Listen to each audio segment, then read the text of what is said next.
visions that they have at one of the schools in Santa Fe outside every classroom. So they actually went through and made visions for all these different topics that we're going to, talk about throughout this presentation.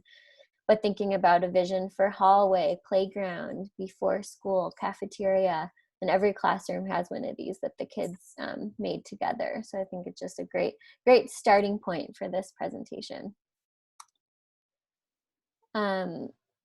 So, PAX Schoolwide feels like a really big topic. How do we even get started?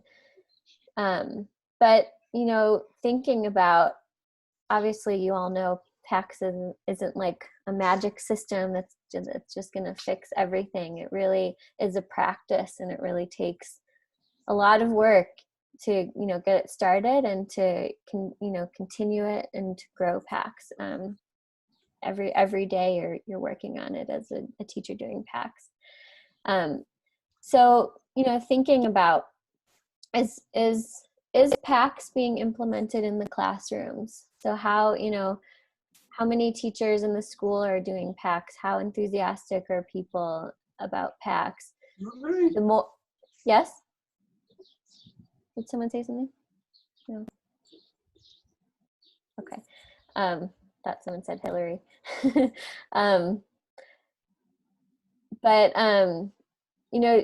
Because PAX Schoolwide really grows from what kids are learning in the classroom about PAX. So really thinking about the levels of implementation is really going to help when you start doing more school-wide initiatives as well. Same as level of PAX fidelity in classrooms. Also for some of these areas such as cafeterias, hallways, who is providing supervision for those areas, and are they on the same page? Some of you might notice in hallways, each teacher may have a different expectation for what walking in the hallways looks like as PAX. How do all the teachers get on the same page with expectations for different areas? What are the expectations in the cafeteria? That also can change by who happens to be monitoring. So, a lot of what we've been talking about with the partners is maybe you use a staff meeting to go over what the expectations are so that everyone is clear and that they're communicated also clearly with the students. How often are people practicing? How often are the teachers and staff at school practicing PAX skills? PAX quiet, what does that look like for each teacher? Are we on the same page there? Let's see, there's lots of questions on this. And also, we'll talk a lot about how are we engaging students in also setting these expectations. So vision setting in all the common areas versus the error responding or just correcting when something goes wrong. But how are we, predicting before with the students and really getting their buy-in as well for PAX in all these different areas. Just a reminder, common language and common understanding are not the same thing. So that's kind of what I've been talking about. We all might know PAX, we all might know the kernels, but how are we, effectively communicating what those expectations are across all the different areas? Kate, did you have anything to add to all these questions? No, just that I think that the more that as adults we're on board, the better that the program's going to work. And just knowing, just like Hill said, that sometimes if we're just saying the words, that doesn't necessarily have the same understanding. So really practicing with the students is the way that you're going to see it be most effective. So practice is super important to it. Yes, thank you.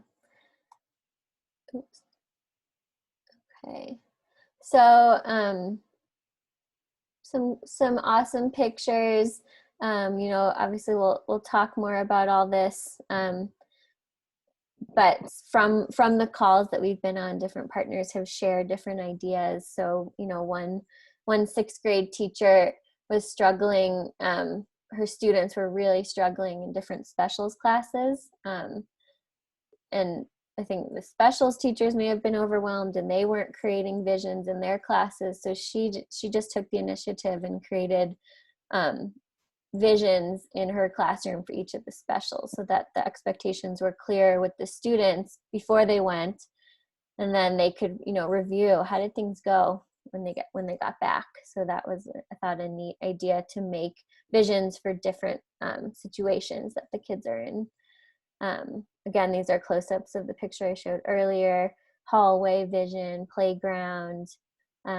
This is a great one from a PE class, where the teacher had all the students write on sticky notes what different topics meant, or different aspects of the vision. So they all wrote, what does positive attitude mean? And there's 10 other ones across the gym on different topics. Okay, so this is, I think, one of the most important topics in talking about school-wide PAX. We're telling you all these things, but how does it actually work? How do you actually create these common visions? So we put together some ideas for you all, but one topic that we love and we suggest to every school we go to, some partners have done this already, but thinking about creating like a student PAX leadership group that really help, can be along with the PAX partner, it can be along with the staff who are monitoring the cafeteria, really whatever works for you all, but creating a group of students to help brainstorm what should be, what would be PAX in the cafeteria, in the hallways, at recess. It can be one group that helps to create visions for all these spaces. It can be different groups per space. Really, you all know your school best and know what would work, and can brainstorm around how to do this. But this really helps to create opportunities for students to be authentic PAX leaders. They know, we're always calling them PAX leaders. We're saying, every student's a PAX leader, but really creating the opportunities for them to lead is so empowering for the students. So some ideas we have for that is, sometimes it's a group of older students, the 5th and 6th graders at the school, the natural leaders, can come together and talk about these different expectations. It can be some of the already identified student leaders, but we really like to talk about, it shouldn't be all student council. It should include a wide range of students, including the students who may struggle, including the students who may be incredible leaders, but in the spleen way. It can be the students who are maybe encouraging other peers to do things that they shouldn't, and how do we really empower those students to be positive leaders? And if they're part of creating the expectations, it can really shift the way that they lead. So that can be really important. Another way that we've seen this done, I was actually at a school in Espanola. I was creating a vision with the computer teacher and the PAX partner with the 6th graders, and we actually, I think that was the first time some of them had seen a vision done, and we actually asked who would be interested in being part of like a PAX leadership group, and the students could sign up for who wanted to help create visions for the rest of the school. So if there's specials classes, or a place where all the kids of a certain grade level might go through, that's a good place to connect with all the students and find out who's interested. If there's a ton of students interested, maybe they have to write a short essay or something, kind of apply for this role as a PAX leadership group, which could also give them more buy-in. Another way is referred by teachers. You know, each teacher could refer a couple of students from their class if they think this would benefit, or even selecting PAX sticks, you know, something that we've talked about a lot as a way to create fairness among the kids. So selecting PAX sticks, they're not interested, they don't need to be part of it, but it could be a way if there's a lot of students who are interested to, you know, make them feel like the selection process is fair. And then this group can really, you know, work with the different adult leaders to create a vision. Hopefully they're all familiar with how to create a vision. They've done it in their classrooms, so that they could really create it here, but then become the leaders. And we've also seen sometimes this leadership group will go around to the different grade levels and kind of present the vision that they've created, or work with younger students to add parts to the vision for the cafeteria, for the hallways. But you know, what a great opportunity for them to really, really lead. Let's see, what else do we have on here? Another thing that Kate's talked about, and she's actually done with her 6th grade class, is to create a video. So some of like practicing what they put together and maybe creating a video of what PAX looks like in the cafeteria. It can be, you know, fun and creative, but then that can be shown to other classes. And I think the process of doing that is really, really fun for the kids. And that's also part of the you know, predict, monitor, reflect. So the students have become part of the process of prediction, of making that vision, and then, you know, practicing showing what it looks like through video form, you know, and then able to reflect, how did things go. You know, you could even, that could be included in the video, or if video is not an option, like pictures of what PAX looks like in the cafeteria, in the hallway. Those can be up along with posters, etc. Does anyone have any questions, comments before we move on? Can't see everybody at once. Great. Okay. This is just love to include pictures, just an awesome post, like picture one of the 3rd grade teachers in Espanola. This is part of their like, you know, predicting process and being able to review through art, talking about what PAX looks like in all these common areas. So this one looks like definitely the playground. So after they've created their vision, the kids drew a picture of what does that look like in different situations, which I thought is such a great way for the kids to really integrate what they've talked about in the vision and think about situations. There's a couple pictures, kids helping each other up, someone crying and them helping, reaching out a hand. Okay, so next we are going to do PAX in the cafeteria, because we have lots of different parts of the school-wide in this presentation, but I think cafeteria is like the #1 question and the #1 like chaos zone for schools. So really wanted to put a focus on that for you all. Yeah, totally. So whenever we're traveling, that's one of the questions we get asked most frequently is like, what do we do about our cafeteria? It's kind of like a madhouse, and we're struggling to find ways to make it better. So that's why we kind of created this aspect to it where we could really zoom in on this area, because it's a very frequently asked question. One thing to think about, and one thing we talk to a lot at schools we visit is, okay, before we're asking the students to have certain expectations in the cafeteria, what are the expectations? And I would say 9 times out of 10, all the adults who are in there monitoring aren't on the same page, which isn't the worst thing in the world, but it's something to think about. If as adults, we don't know the expectations in an area, it's going to be really hard for the students to be able to know the expectations as well. And this goes into like the very details of like, how are we lining up, right? How are people leaving their their tables, to get their trays. What does cleanup time look like? What's our dismissal process? All of that. So before we jump in there, just something to think about as a staff and whoever would be in charge of kind of creating expectations for this space, thinking about next year going into schools, hopefully, what are we going to do first as adults to be on the same page? So that's kind of that first piece of having unified expectations is essential to implementation and expansion. All the staff has to be on the same page to create a safe and nurturing environment in common areas.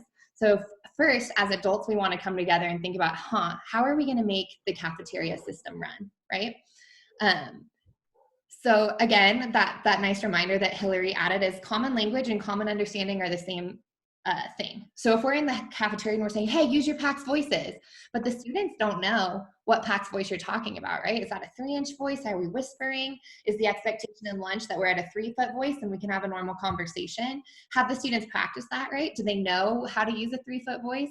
Do they know what a 3-inch voice sounds like? So again, really making sure that when we're setting these expectations, that the students have a deeper understanding of what we're talking about, right? And if they don't, that's okay, right? That's something we need to practice as a group as much as possible so that we can be on the same page. Same thing for adults. If you're out there and you're like, I don't know what a 3-inch voice is and I don't know what a 3-foot voice is, that's okay. That's why you have the most spectacular partner, Marianne. She's there to help you answer those questions. And anything that she can't answer, we're here to support you with. But really making sure that you're all on the same page when it comes to these common areas is going to make the biggest difference in the long run. Next slide, Hill. Oh, sorry. Forgot I was doing that. It's kind of weird, huh? So one thing that's really helpful, just like all the other areas, is creating a cafeteria vision. Ready? Yeah.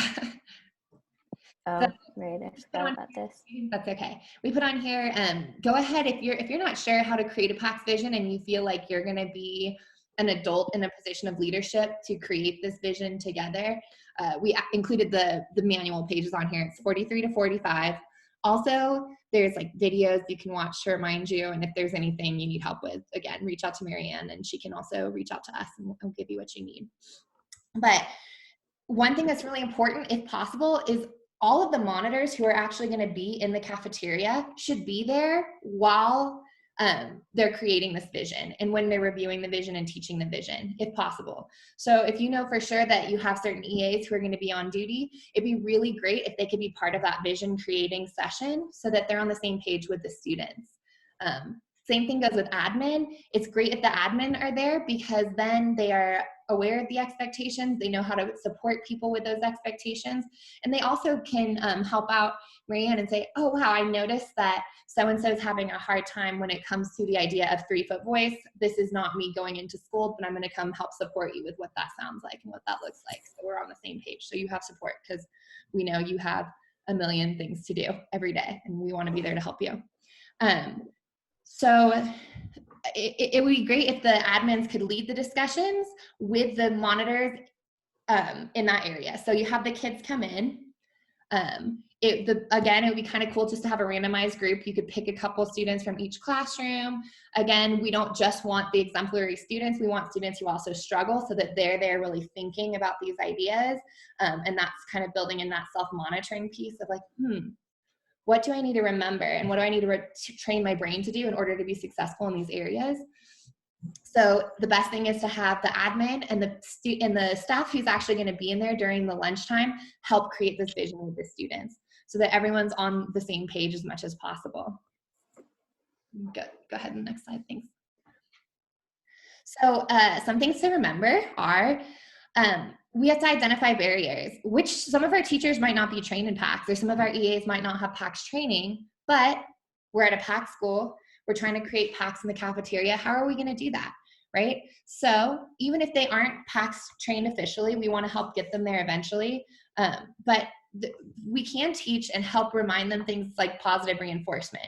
So in the cafeteria, it's really easy to just be like, sit down, I told you 3 times, you're supposed to be in your chair. That's the expectation, right? That's where we naturally go because it's a very chaotic, overwhelming situation. But again, with PAX, we're trying to make that shift into positive reinforcement to allow students to make the shifts as much as possible on their own. So things like, wow, I really appreciate how Miss Otero's class is all sitting in their tables, their feet are under their tables, and they're all eating their food, and they're just in a normal conversation voice. Great job, Miss Otero's class, right? Trying to make sure that that's verbal so that the other students can hear it. So we're trying to shift as much to positive reinforcement as possible. Even if you're not PAX trained, that's something you can do, right? Give really specific praise on students and groups that have expectations. Are there any questions so far? I feel like I can really get into it, but does anyone have questions or comments about this? I'm gonna scroll through faces. Wonderful. Again, too, if you have anything to add, feel free to throw it in the comment box and we can get to it. But so there's some basic strategies that can be used even if staff's not PAX trained, right? So letting them know what the PAX voices sound like, what those levels are. Having them just remind the students, hey, what are your PAX hands doing right now, right? In the lunchtime, what would PAX hands be doing? Oh yeah, we're eating our food, great. Should our PAX hands be, pushing our brother in the head? Oh no, probably not, great. So our PAX hands are eating, great. Having those expectations and kind of reviewing those. Also, no matter if you're trained or not, you can also give out toodles. And we'll talk about that in a little bit, but toodles are those positive notes, you probably already know this, that give specific praise for great leadership and moments that you're seeing. So for instance, if you're not trained, but you see a class that's just been so fabulous that day, you are more than welcome to write a toodle. Hey, I really appreciate how Miss Hobbs' class, they were all in their tables during lunch, they helped with cleanup, they kept their voices, there was no food being thrown, it was all staying on their plates, great job, Miss Hobbs' class, signed whomever. If you want to make a big thing about it, you can ask your admin to read that even out on the loudspeaker.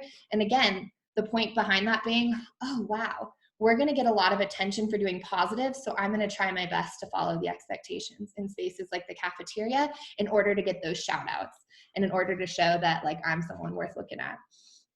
So again, we want to identify key PAX staff members to review expectations and troubleshoot with the monitors and support staff.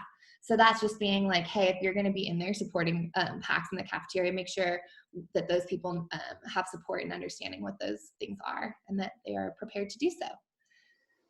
One thing to know is that if you're not officially trained, until you have a good conversation, at least with Marianne, maybe using the harmonica might be something you want to wait for. Instead of blowing the harmonica, you can just use the PAX sign to get attention. But again, the purpose of the harmonica isn't to quiet down kids, although that's a very nice side effect. The purpose is to let them know that we're making a transition from one thing to the other, but really that the adult who's blowing that or whoever is blowing that has something important to say. So we want to teach the students that. We've been to schools before, and that's okay, where we've seen the A-grade harmonica. I literally one time saw a principal running down the hallway blowing their harmonica at a student, and I was like, oh, that's not how that works, and that's okay. So just if you're not sure exactly what the harmonica signifies, make sure you have a conversation with Marianne about that. But yeah. So also, again, we want to make sure that we have toodle notes available for the cafeteria, and we'll show you what that can look like. So yeah. And the little note at the bottom there is just like, hey, basically the more we're practicing PAX in other spaces, the more effective it's going to be in areas like the cafeteria or the hallway or whatnot. And then I just saw that Toby had some questions that can help in redirecting students. And then he was thinking maybe that you all can incorporate these as part of your expectations. So instead of, the student might be doing something off task, instead of yelling at them to redirect, we might say things like, hey, what are you doing? What are you supposed to be doing? Are you doing that? And what are you going to do about it? I love that, right? So providing an opportunity for the students to have some feedback. We've also heard people use the question before, just saying, hey, what would a PAX leader be doing right now, right?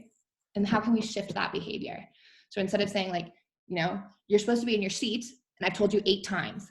You can tell them, hey, just a real quick question. I'm curious about what a PAX leader should be doing right now in this moment. Okay, cool, right? How can we shift what you're doing? Perfect. I love that, Toby. Thank you for that suggestion. And again, all of these are ways to help in the long run make us have to redirect less and have students have the skills of being able to self-monitor more. That's what the main goal of this is in the end. Okay, next slide. Yeah, and I love how Toby, you know, brought this up with the whole I don't think this is the whole staff, but like in a group situation, so that you as a school can start thinking about what are a set of uniform questions that you can ask students. Or, you know, as Kate was mentioning, we were at a school and the principal asked all of the staff, instead of any kind of like redirection, to just always ask the students, what would a PAX leader do? So just thinking about getting on the same page with some of those questions, so that the kids really start to integrate that into their mind outside of school. If they're asked continually, what would a PAX leader do when they're at home, when they're walking around the community, they might start asking themselves, okay, what would a PAX leader do here, and how can I, make sure that I'm being the leader that I actually want to be. Totally. That's a really important part. It's supposed to be outside of school too. Like, how can we really help build those skills for students? I love that. One of the trainers, Mike, I don't know if you guys have ever met him, he tells this great story. He's a teacher. He was a teacher in the inner city, Baltimore, and he was driving home one day and he saw some of his kids just like hanging out on the corner of the street, and he literally heard some of his students ask each other, what would a PAX leader do? And he was like, couldn't believe that his kids were talking about that like outside on the street. But it really shows how they carry what they learn in so many situations if it's practiced with them. Totally. Awesome. Yeah. And we also just want students to identify and feel like they're leaders. So we want to call out even the smallest things as much as possible, right? Even, the student who has a hard time, they sat in their table the whole time at the cafeteria. Great. Let's give them a shout out so they can start identifying themselves as like a leader instead of the trouble kid, because they know that they're already labeled that way. And that's a self-fulfilling prophecy if we continue to tell them that's who they are. Okay. So here's just an example of some cafeteria toodles. We also put these in the drive. Marianne, you'll have access to these if you want to print them. Basically, they're pre-created expectations. You can edit them if this doesn't feel like what you need for your cafeteria. But this way, you can do it really quickly. You don't have to write a full toodle, and they have something to take with them. So this can be class-wide or this can be individual. If you can see, there's just things like, wow, using a quiet voice. Awesome. You check that, you put their name on there. Perfect. So just an example of how to do like a kind of cafeteria toodle. Again, there's toodles like you can do this in other common areas as well. But kind of when you're in the thick of it, especially if you're like helping with lunch, you might not have time to sit down and write a whole toodle. That's okay. Here's a nice alternative to that. Yes. So go ahead and flip it or change it. Skip it. I don't know where it is. Oh no. This wasn't the most important, but just a quick picture. No, that's awesome. So here's just kind of like a toodle board that a school created with those cafeteria toodles. Again, it has the expectations listed large so that the students can see them. And then those toodles are posted publicly so that they can feel some pride in getting those shout outs. So just a fun idea. So the other thing is, okay, we set expectations. As teachers, hopefully we're reviewing them before we go into the cafeteria, right? Or even if you're EA staff, you might even want to have a little stop point that says, okay, before we go into the cafeteria, as a class, can you tell me one expectation we want to follow today, right? We want to remind them of the expectations when they're headed that way so that they're centering themselves in their bodies. Especially if you teach 6th graders like me, they can be anywhere. So if you have that quick conversation with them, we're at the cafeteria with one thing we want to focus on, great. So there's our prediction piece.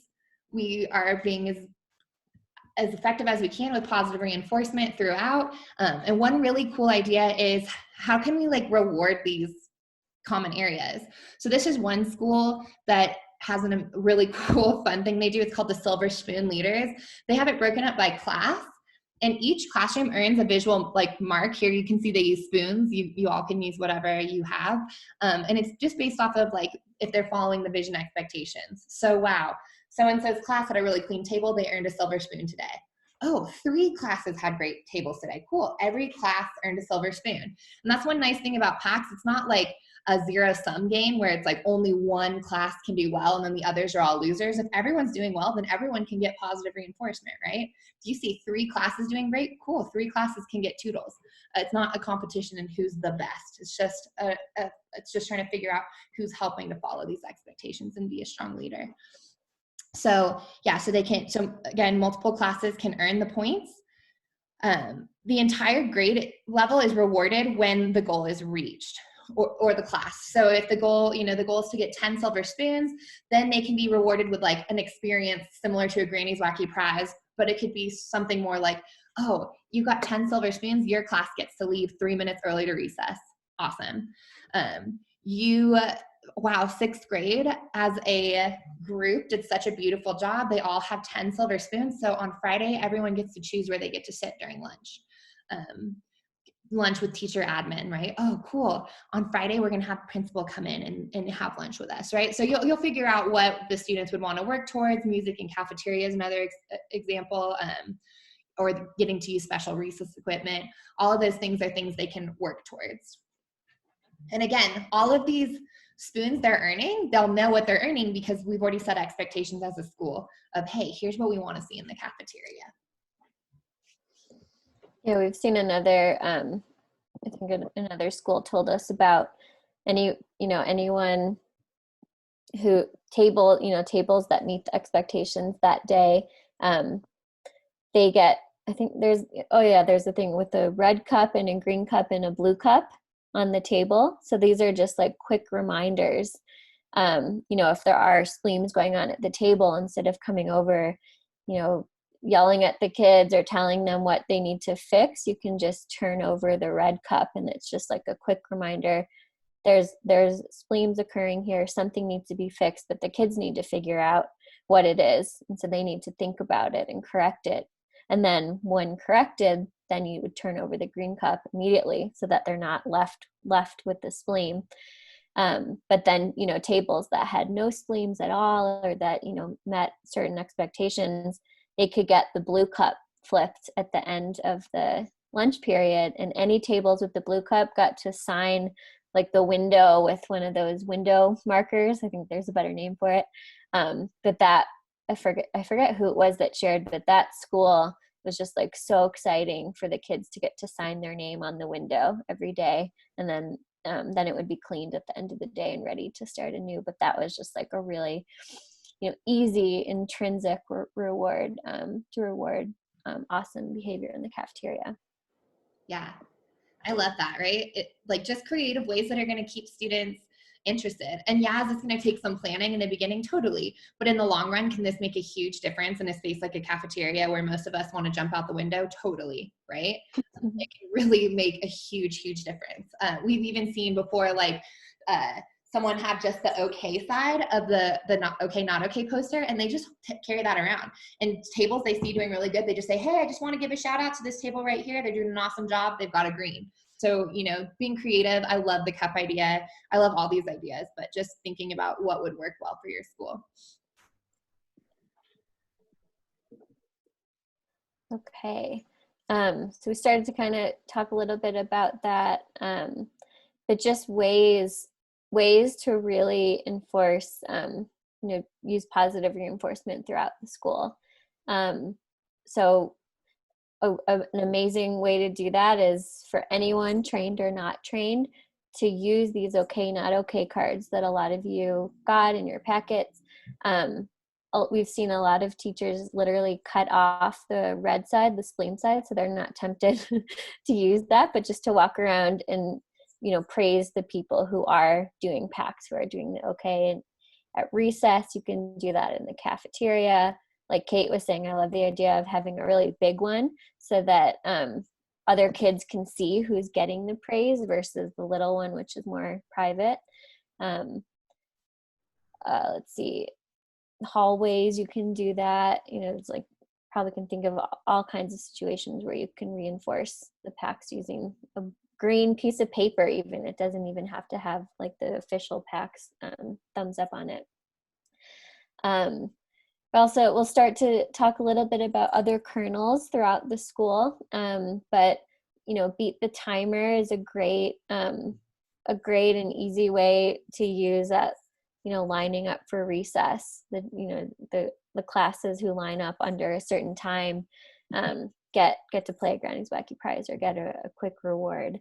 Same with hallways can be used. Obviously, we want to make sure there's conversations so that kids aren't running to try to beat timers, but a great way to use that is that they're not trying to beat the time every time, but they're just trying to beat under a certain time so that they don't have to be forced to run in order to keep beating their time.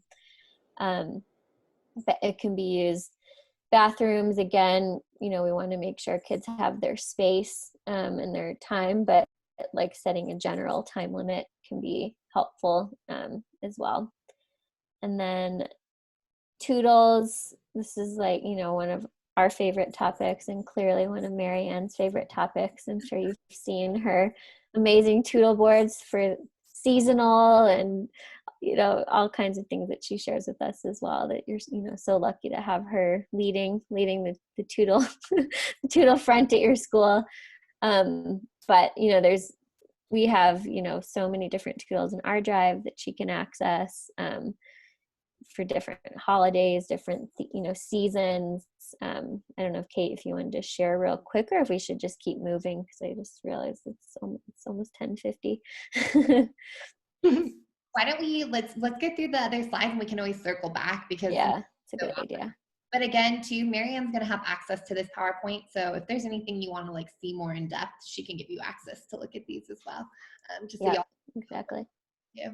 And this picture, I think this is from your school. I think this was a 4th grade teacher. I don't know if you're on the call or not, but I definitely use this picture a lot because this is an amazing way to have really short little toodles that you can pass out in different situations. Recess, being a PAX helper anytime, library, cafeteria, but these can be just like little ways to reward students and to give them like a concrete piece of paper that they are being a leader. You can have a little checklist on it so you don't have to spend a couple minutes writing a toodle, but just like a quick reminder. Oops.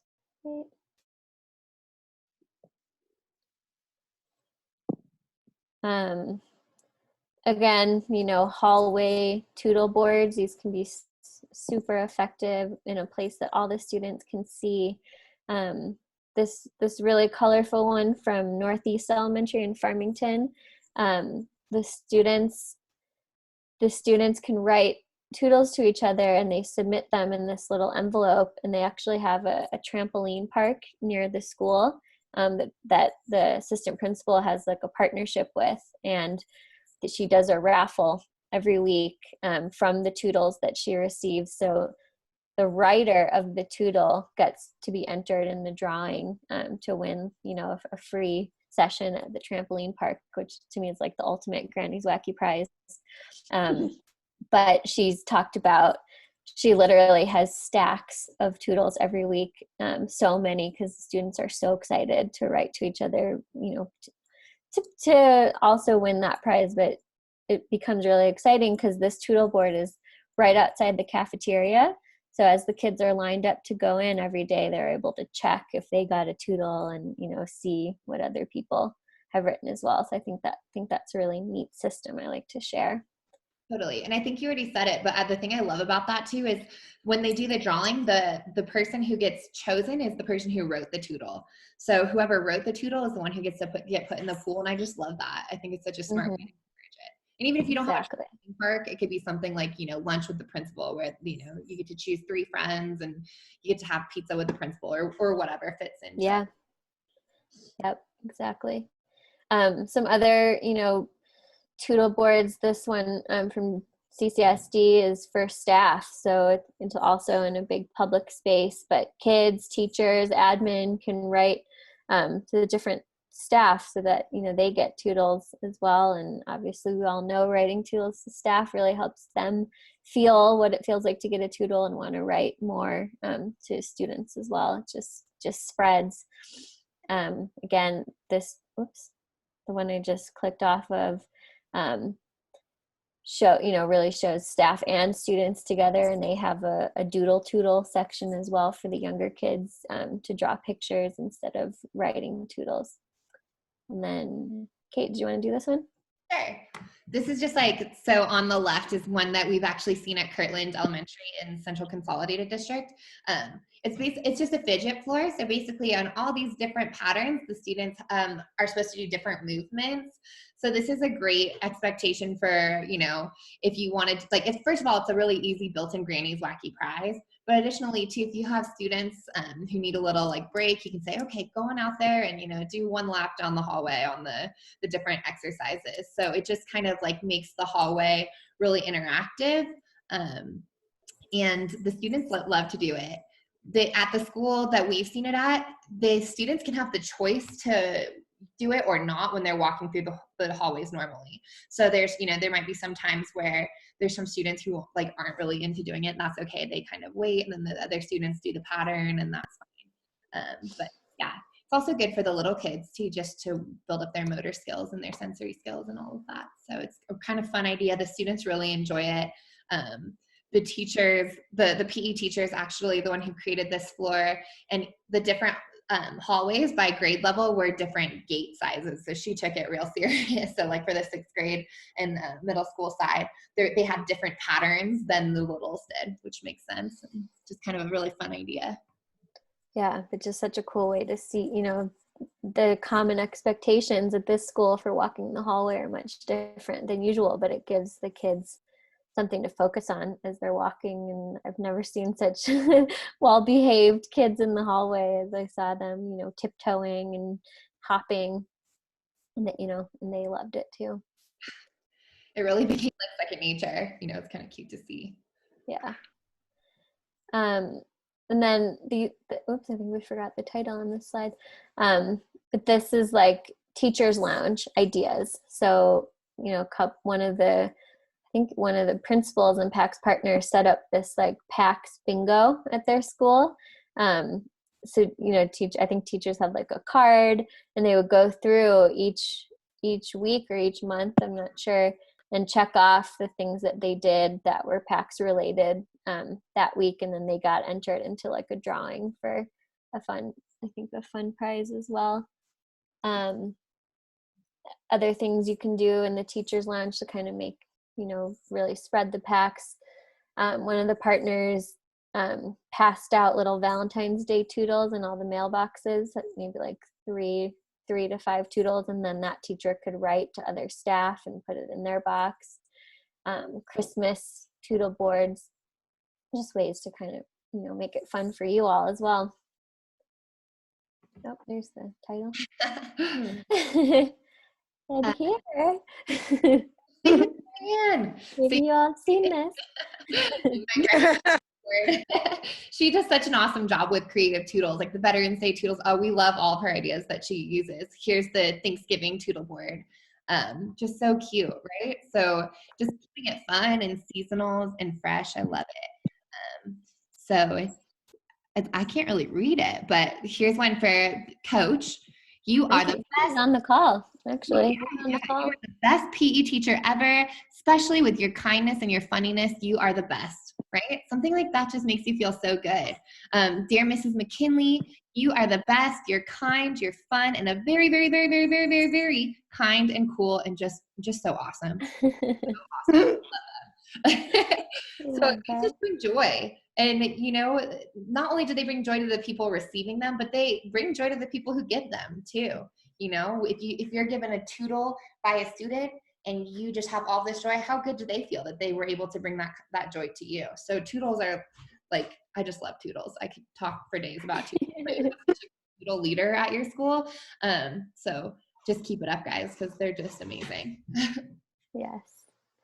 Okay. Well, that was our last slide. We did pretty good on timing. It's 10:55. And thank you so much for joining us. We always love to direct teachers to your PAX partners at your school. She's like the expert. I'm sure she probably doesn't like me saying that. On PAX and great person to go to for questions. I think she really wants to support all of the teachers however she can. So please refer to her if you have questions. If there's anything she can't answer, she can reach out to us as well, and we're also totally able to support you all as well. We wanted to share a couple links with you guys. We put together a New Mexico Facebook page. I'm trying to think if we should put the link in the chat maybe. Yeah, I can do that. So probably some of you have already joined, but really this is open to PAX partners, teachers, school staff, community members, parents, anyone who wants to learn a little bit more about PAX. So we've been putting a lot of toodles in there for people. We do a Toodle Tuesday if you want to, share toodles with your colleagues. We also have a YouTube channel that I think Kate's going to put in there, but there we've uploaded some videos. We've done some virtual PAX ideas. There, we're trying to connect with Paxis who they've been posting lots of videos. We're just trying to share some of these resources, pull together all these things that are out there on the internet and pull them together for New Mexico to access more easily. We've also done about 15 different Zoom call topics. So you guys are seeing one of them. But those are going to be up on our YouTube channel as well. So, there's some PAX at home tools, PAX in the cafeteria. Virtual PAX, for those of you who are doing Zoom, we have some virtual ideas if that's something would be helpful. Yeah. Yep. We go through each of the kernels and watch some modeling videos for those, and you get to hear from partners across the state. So those will be up soon. Those are 45-minute to an hour long videos, but you can access any of those on our YouTube. And then last, there's a great tool. It's called PAX Tools, and this is created by Paxis, but it has some really great tips for parents on how to do PAX at home. So sometimes they use different names for things to make it more approachable to parents. Instead of Toodles, they use PAX Kudos, so that they're Kudos notes. For each of the kernels, there's a short video that you can share with parents as well as a way to create some consistency for you all. So those are just a couple helpful resources. Hope this was helpful. And does anyone have any questions for us with the remaining 2 minutes on the call? And I know we didn't leave a ton of time, but just knowing too that Marianne's so amazing, but PAX really is most effective when there's a team who can kind of come together and help. So if anyone out there feels a strong draw to, helping to support PAX at your school, let Marianne know so you all can work together. Just a side suggestion. I know when I was a PAX partner, that's what helped me be most successful, was having a team around me. Marianne, did you have any closing remarks? I'm not seeing any questions. You guys always put me on the spot. No, I just think that everybody does support, PAX at our school. And if there's things that they want to improve on, that's why I thought the videos would be good, so that you could learn on your own. And then if you have questions still, then just reach out, because some people feel more comfortable if they can go through it, by themselves, rather than with a partner or somebody just kind of there talking to them. So that's why I thought the videos would be really helpful. And you can connect to your parents on PAX with the Facebook and let them know that they can join and ask questions and learn more, because parents really do want to know what's working and what works at school, because they're having to learn school a completely different way by doing it at home and being with their kids. So the things that we know that work, they want to try it. So let them know about it. Great. And Marianne, maybe we'll send you like just a page with all the different links, and you can send those out to the staff so that it makes it easy. You guys can just click on it and get much easier access to some of the resources. Okay. That's great. And thank you guys for doing this. I know it's very good. Yeah, we love being part of it, and so glad we get to share these calls with teachers as well, because a lot of the partners have been like, oh, I wish my whole school could see this. So of course, you're an amazing advocate. Got it to your school. All right. Awesome. Thank you all. Thank you all for joining us, and yeah, Okay. that's the end of our call for Thank today. you. Great rest of your day. Happy Sunday, everybody. Thank you. Thank you. Thank you. Thank you. Bye. Bye. Bye. Bye. Bye. Thank you. Thank Bye. you. Bye. Thank you.